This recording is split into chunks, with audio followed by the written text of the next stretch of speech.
I think it's interesting to see kind of you're not the only ones who have developed something that like you can think is a good idea or intuitively, oh, like this could provide value. We don't really know how or in what way, or you deploy it in one area and then you're like, holy cow, this is much bigger than we thought. So it definitely seems like that was y'all's path getting into healthcare. Hello, welcome to the Better Outcomes Show, where we explore the possibilities of a new healthcare. Each episode, we bring you a conversation with leaders across the healthcare industry, exploring topics ranging from new treatment techniques and interventions to novel service delivery methods and business models. And now your host, Rafi Salazar from Rehab U Practice Solutions, a leader in patient engagement and retention strategy. Let's explore the possibilities of a new healthcare. Well, hello, everybody. Welcome to another episode of the Better Outcomes Show. I'm your host, Rafi Salazar from Rehab U Practice Solutions. And I don't know if you're like me, but I hate phone trees. I hate calling a doctor's office or a clinician or a physical therapist's office, whatever. I hate calling an office and having to press one to get routed here and then finish, listening to that automated message just to get routed to another automated message and press 2 that you verified that you pressed 1 and all that kind of stuff. Wouldn't it be great if there was a way to call a clinician's office and get an immediate response, an interactive interface, if you would, that could direct your call, answer your phones, do whatever it needed to do without having to go through the dreaded phone tree? Well, this week's guest, Ada from Talkie.ai, is spearheading a company that does just that. So, without getting too into the weeds before stealing her thunder, we're talking this week about using artificial intelligence and automation, specifically when it comes to answering phone calls, scheduling appointments, doing some of that administrative stuff of healthcare that tends to be burdensome. And that tends to be neglected often because there are only so many admin folks available in these clinician offices to adequately handle the volume of phone calls or requests that need to be done. However, at the same time, patients like myself, I'm one of them, we don't like to have the phone tree experience. We want to feel that personal touch, but we want to be able to get things done. We don't want to be on hold for 30 minutes, 40 minutes. We want to be able to call the doctor, reschedule an appointment if that's what needs to be done, verify that appointment is existing, whatever it is, ask a question, leave a message without having to go through, 3 or 4 people or being on hold or transferred 7 different times.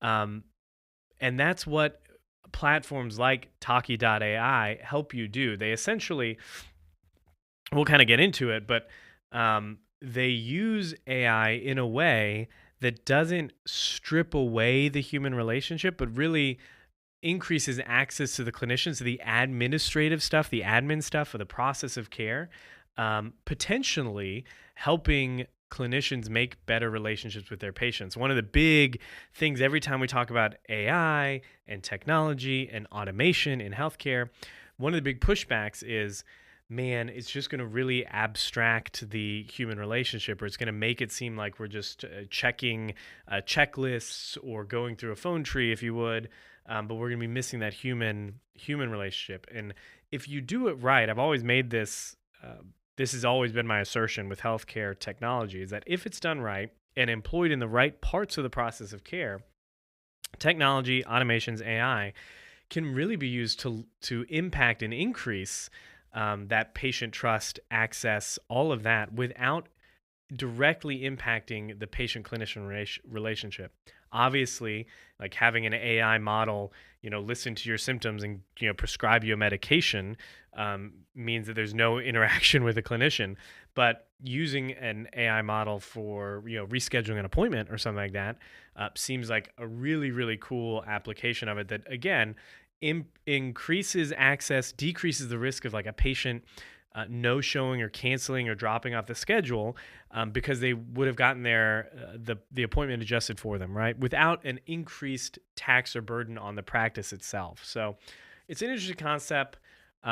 I'd love to know what you think about it. But without further ado, here is Ada from Talkie.ai talking specifically about AI phone automation for better patient access within the healthcare space. Well, hey, Ada, welcome to the show. How are you? I'm doing really well, and thank you for having me. So hope you're doing well as well. Yeah, I'm excited about diving into the topic of artificial intelligence and chatbots and messaging and patient communication. But before we dive too into that, why don't you tell us just a little bit about yourself, your background, and what brought you to what you're doing now with Talkie.ai? Yeah, sure. Well, I've been a bit of a nomad myself. Like I was born in Poland, and I lived in Poland for a while, then China in the 1980s, which was an interesting experience. Oh, wow, yeah. I spent some time working in Jordan in the Middle East, advising the Jordanian government on e-services. So this was also quite an eye-opening period. And then was that in healthcare? E-services in healthcare? No, these were government services that the government was looking for a short list of services they can actually provide online rather than in traditional manners. This is 2005. Okay. So yeah, but really, really interesting project. And then 10 years in London, and really working in the field of software product development, for one of the most loved brands in the UK, which is the rightmove.co.uk property portal. The British people love property, so this was really, really fun and interesting.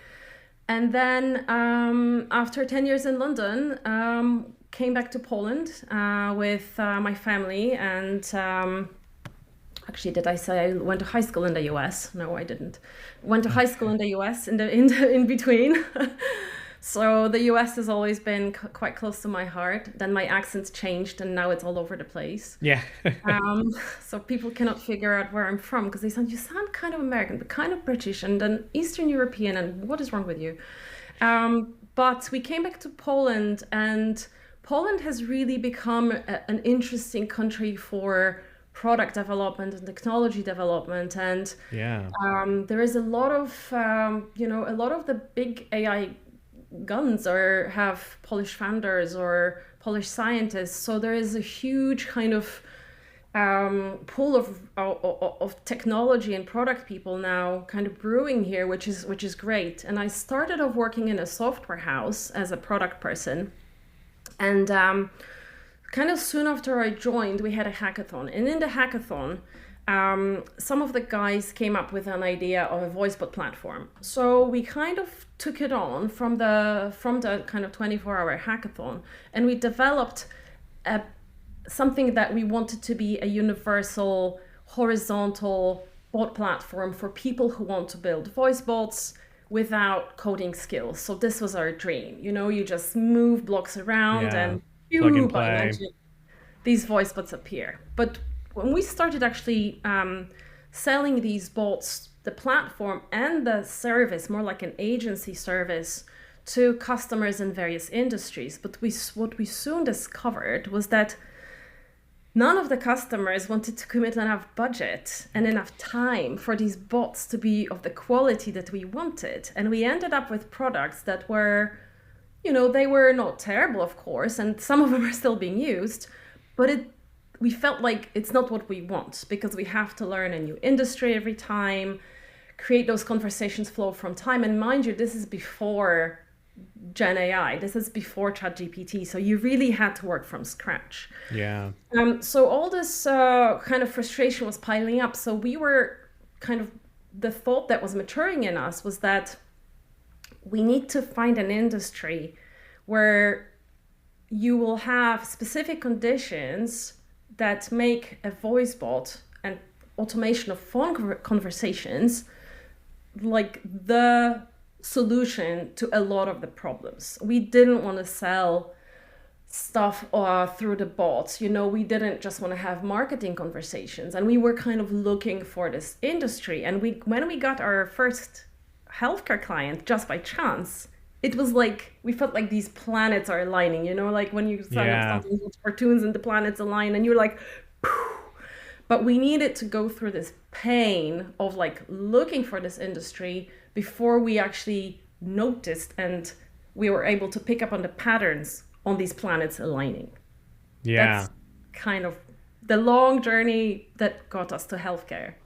Well, no, I think it's interesting to see kind of, you're not the only ones who have developed something that like you can think is a good idea, or intuitively, oh, like this could provide value. We don't really know how or in what way, or you deploy it in one area and then you're like, holy cow, this is much bigger than we thought. So it definitely seems like that was y'all's path getting into healthcare. Yeah.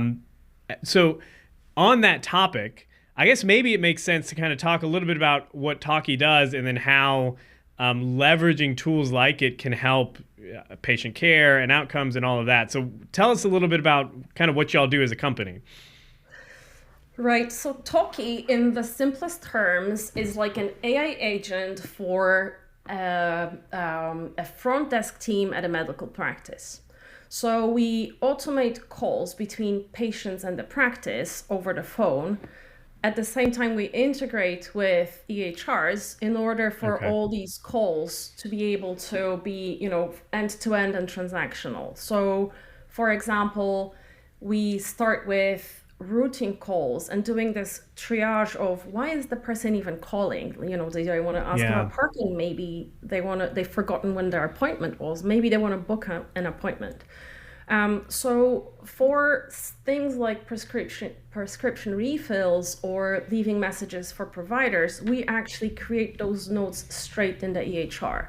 So the thing that we have heard time and time again, and you've heard it yourself, I'm sure, is, okay, guys, bring this new product, but please don't make me change my processes. Yeah.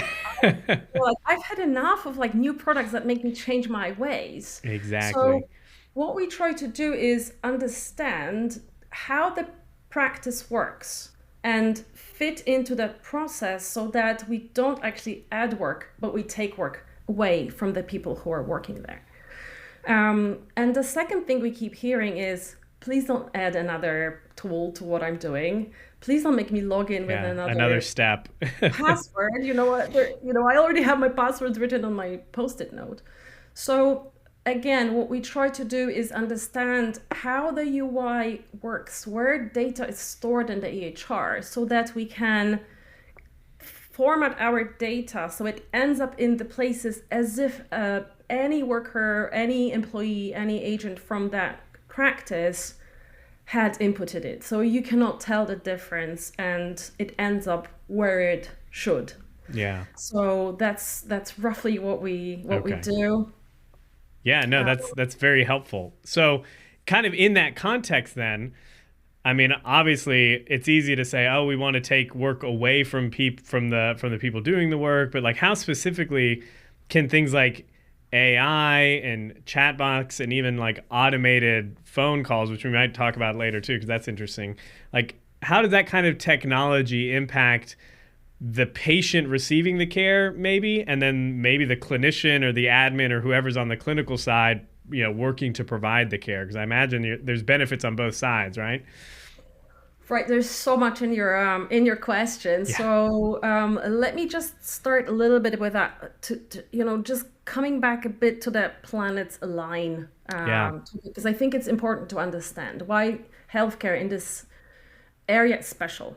So the challenge with communicating with practices is that people still prefer the phone. So when we look at different statistics and different data, and our customers confirm this, about 70% of interactions between patients and healthcare providers still happens over the phone. People are already in this channel. This is the typical channel. People want to pick up the phone and call. So you have this preference and this challenge of introducing other means of talking to your customers, like patient portal adoption. That's hard, and you need to pay money to make your patients go there. To build one and maintain it. Yeah. Well, it's work, but in terms of the phone, the people are already there. And what our customers also tell us is that on average, they miss 30, 40, 50% of the calls because they simply cannot pick them up. Why can't Yeah. they pick them up? I didn't notice until I actually saw some of the graphs that we see with call volumes. So when you look at the call volume diagram of a typical practice, and especially primary care, but specialty practices as well, it kind of looks like the end of the tail of a dragon. It has these kind of peaks and troughs. They start on Monday really high, then Tuesday is kind of high, and then they kind of trail off a off little bit. Yeah. towards the end of the week. But those differences in volume, which are hourly, are huge. So before we met, I thought, I need to confirm, because I'm going to say this and I'm going to confirm. And I looked at one of our clients. They start off around 6 o'clock in the morning and they get a couple of calls. And then between 7 and 8, it goes up to like 150, where, by 9 o'clock, which is their peak, they have 250 calls between between 8 and 9. So we are talking about a 20-fold difference. Yeah. Because people are not going to think, well, I'm going to call the practice when they have time. No, I'm going to call when I have time or when my kid's sick. So this is really special about healthcare, and this combined with the lack of resources, the lack of people who are already in healthcare, especially on the kind of patient communication side, that makes the planets aligned. And also the processes that are really discussed on the phone between the patient and the clinic, there's a finite of topics that people want to talk about. They want to renew prescriptions or book an appointment, or ask a question, and so on. So it's like a perfect case. So this is just to kind of understand why the planets aligned and why this is a really good, a really good and actually really practical implementation of this technology. So, and then the second part of your question, I think, was around the impact. Like what does it actually mean for patients maybe calling into the clinics, or like the providers, on the admin side or the clinicians themselves? Like what is it doing for them? Because they're the ones that are going to end up reaping the benefits or the challenges of any new technology they're putting into their clinic, right? Yeah, so if we look at because the first element of your question is the access question, right? So as a patient, you really, really don't want to just sit on the phone and just wait, or on eternal hold. Or you're either on hold or you're asked to leave a message. So, but even when you're on hold and someone picks up, and we have seen this in multiple clinics when we went to visit, and this is really kind of eye-opening how these people work. So a lot of the agents who work at the clinics, they don't just work one phone at the same time. They work 3 lines. So they are picking up the phone and saying, "Hi there, Ada, thanks for calling. Give me a minute." And then they're picking another call because all these people are calling and they don't want to miss these patients. So they juggle 3 conversations at the same time. Like, how do you not make mistakes and how do you not go mad? I don't know.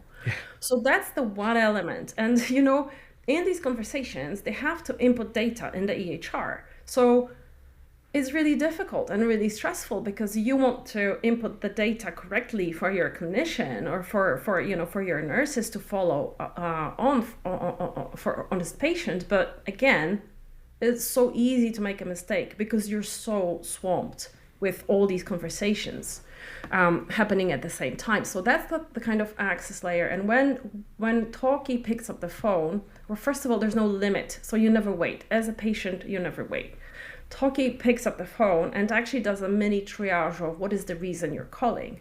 And if we can contain the call, so we have the skill to contain the call and do the thing for you that you're asking for end to end, we do this. Now, if you want to be transferred to someone or speak to a particular provider, to a particular team, or there's something we cannot yet do, we will transfer your call to the right team.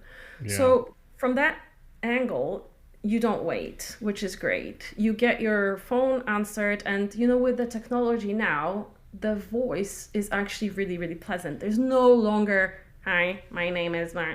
Yeah, that was one of my questions. Was at some point with this, for this to work effectively for patients to like it too, it's got to be relatively realistic, right? Like no one wants to listen to like what is clearly a computer talking to them, right?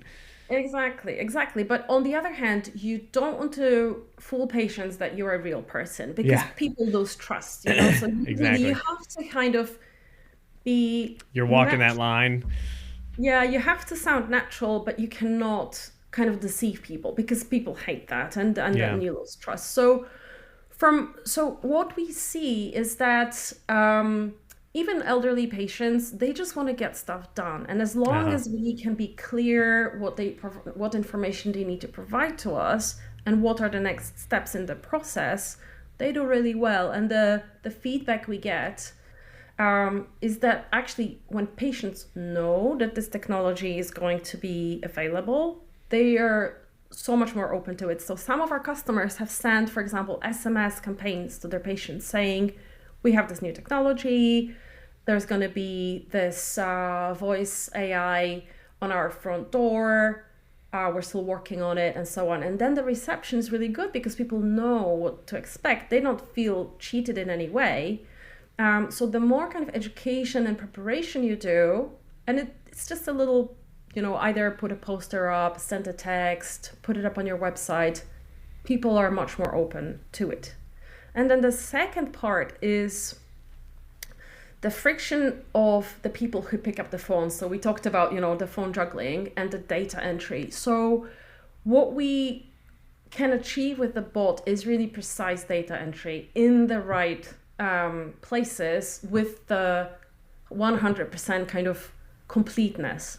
So we can define to our voice assistant, like what information does it need to obtain to renew your prescription. And it just will obtain all this information because we won't let it finish the conversation without all this information being obtained. So this means that as a clinician or a nurse, you're working on complete data, and that's data you have in your EHR, which is what customers want.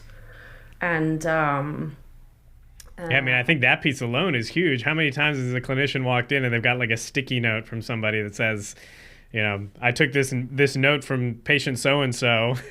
You're trying to figure it out, or it's in the chart as like a case note or a call note, and it's just shorthand because like you said, this person's juggling 3 or 4 calls, and they're like, Mr. Smith, prescription, whatever, moved on.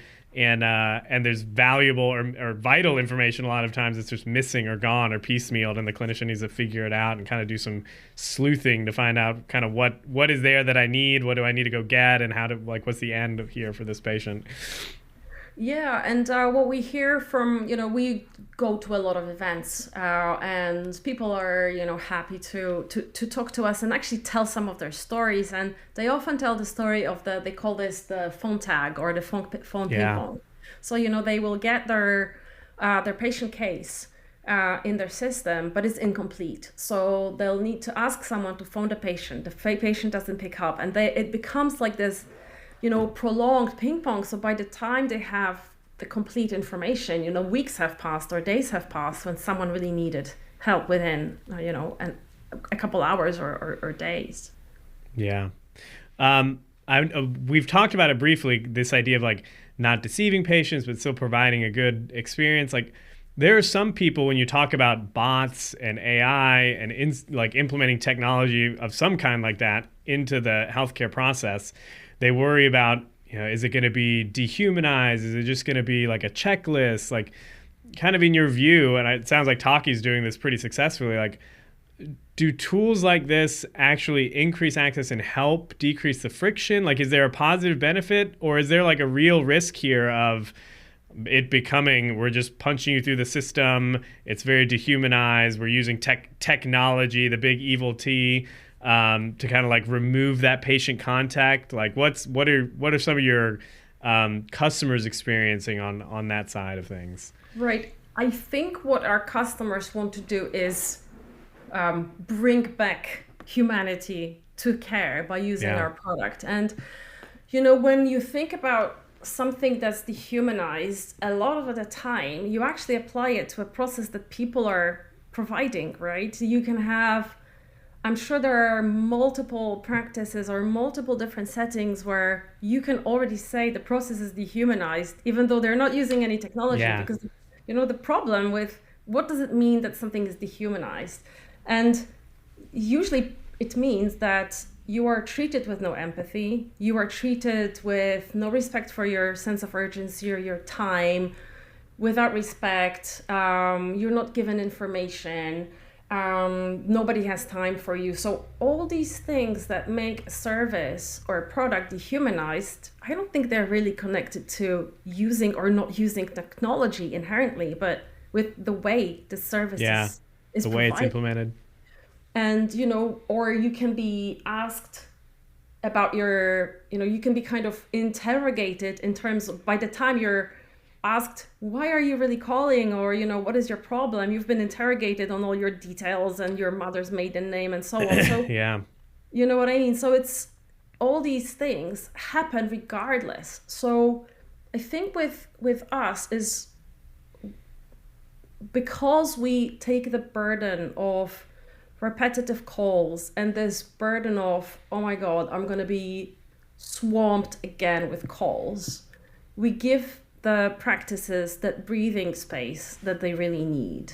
And this is what we hear from people. We also have some clients who have multilingual patients, like in the southern parts of the US, especially California, Florida.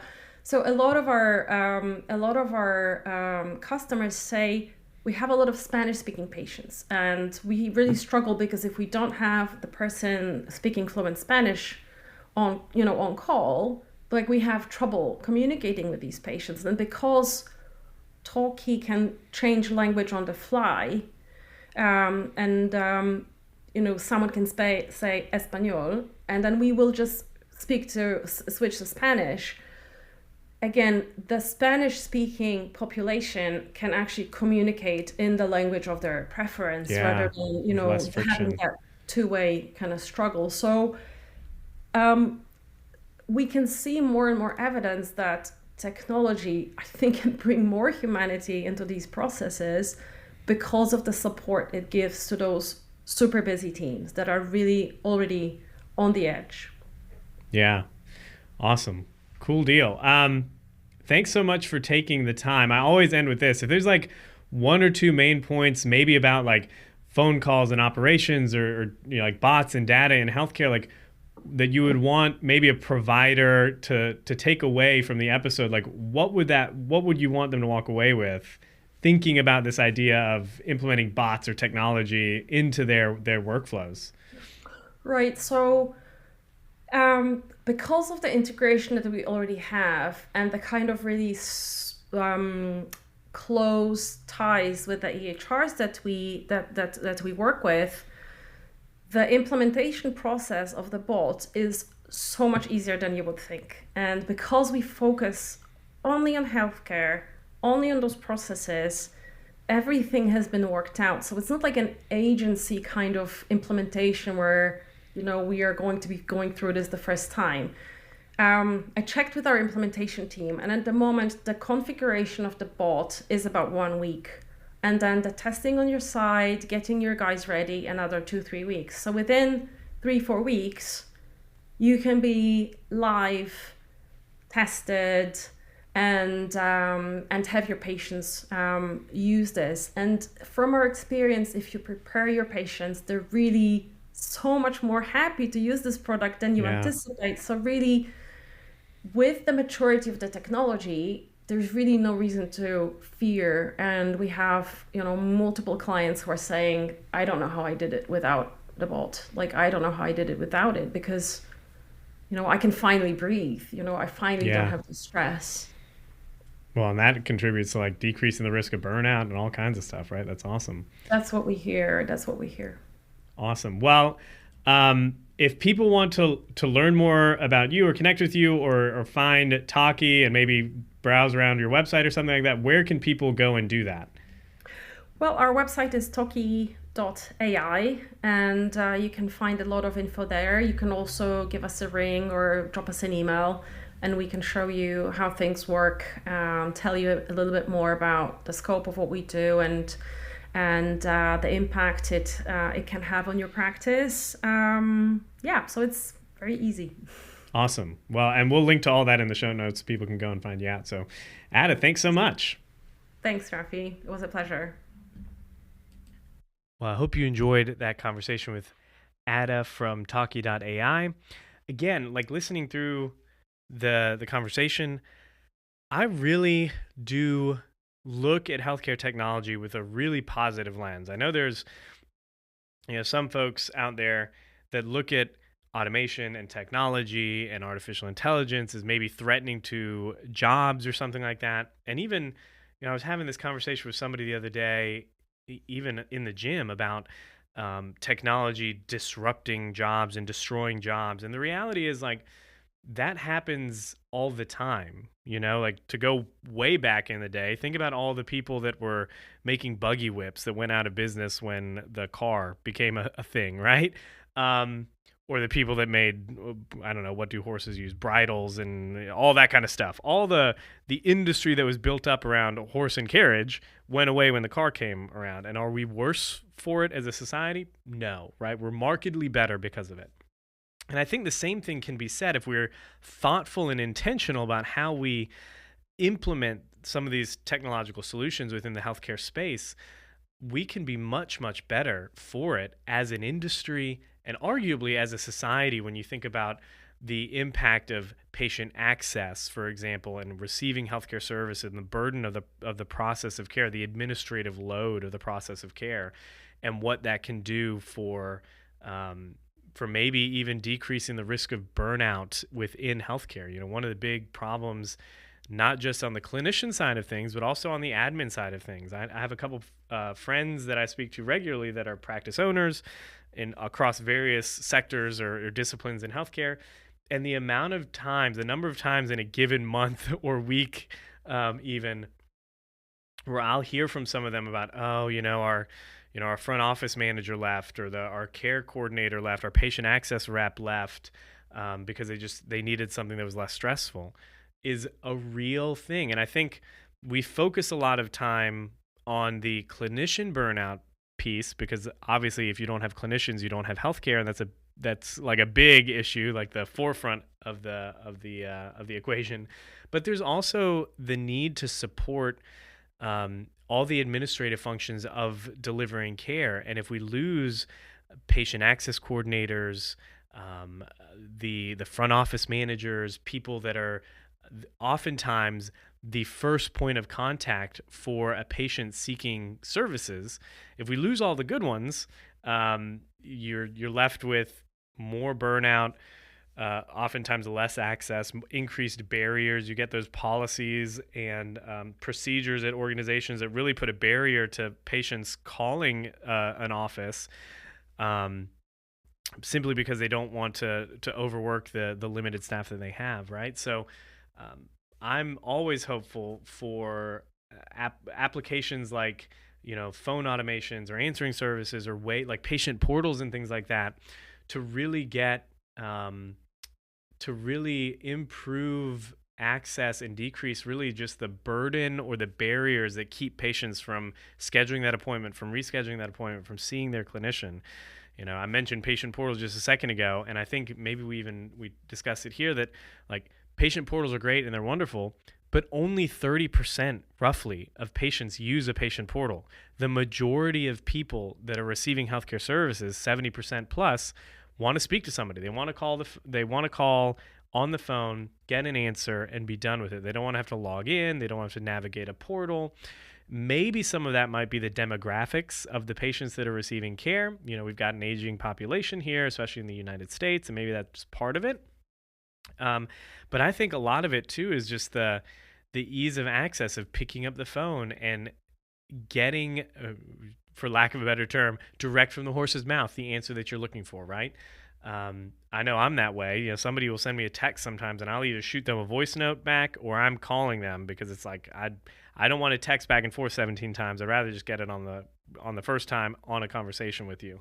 And I think there's a large number of people that are receiving healthcare services that feel the same way. So anyways, interesting application. It's going to be interesting to see over the next 3, 5, 7 years how tools like this improve patient access. I think that's the kind of research that I would really like to see down the line, is like tech implementation on the process of care and what it does for population health, for clinical outcomes, maybe within even like a geographical region, and how it affects some of those social determinants of health and all that. That's super cool potential research that I'd like to see in the future. So anyways, if you like the show, head on over to iTunes, leave us a rating and review. It helps people find the show. I always tell people the biggest way that you could help, in my mind, would be if you can think of somebody that would find this episode or one of the 146 episodes in our backlog entertaining or helpful,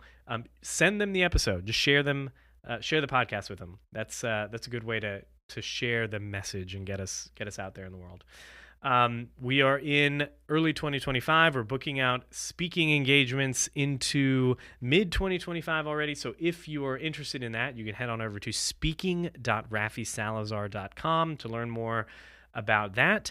Like healthcare positioning and go-to-market strategy. If you're running a healthcare company and you want to differentiate yourself from the competition, create a firm foundation for all of your business development efforts and your sales strategies, head on over to positioning.rehabupracticesolutions.com and check out the Healthcare Positioning Alignment Workshop, where we help you build that firm foundation that you can use to drive business into your healthcare organization in the form of qualified leads, which is what you need, right?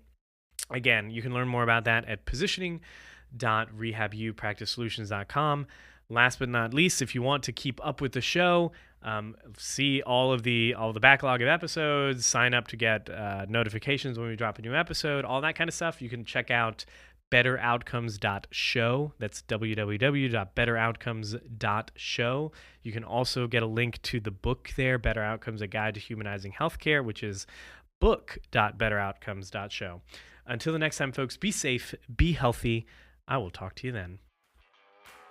Thanks for listening to the Better Outcomes Show, where we explore the possibilities of a new healthcare.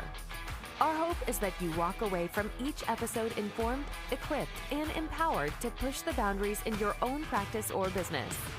We want to give you the tools to help you build strong, long-lasting relationships with your patients and clients, helping meet their goals, improve their health, and achieve better outcomes. Learn more at www.rehabupracticesolutions.com. We'll catch you on the next episode. Thanks for listening to another episode of the Better Outcomes Show with Rafi Salazar. This episode is brought to you by Strata PT. Strata PT is a single EMR platform and revenue cycle management service for physical, occupational, and speech therapy practices that helps you achieve a 99.99% reimbursement rate. If you'd like to learn more about Strata PT and see how their EMR and RCM works, head over to stratapt.com to book a demo.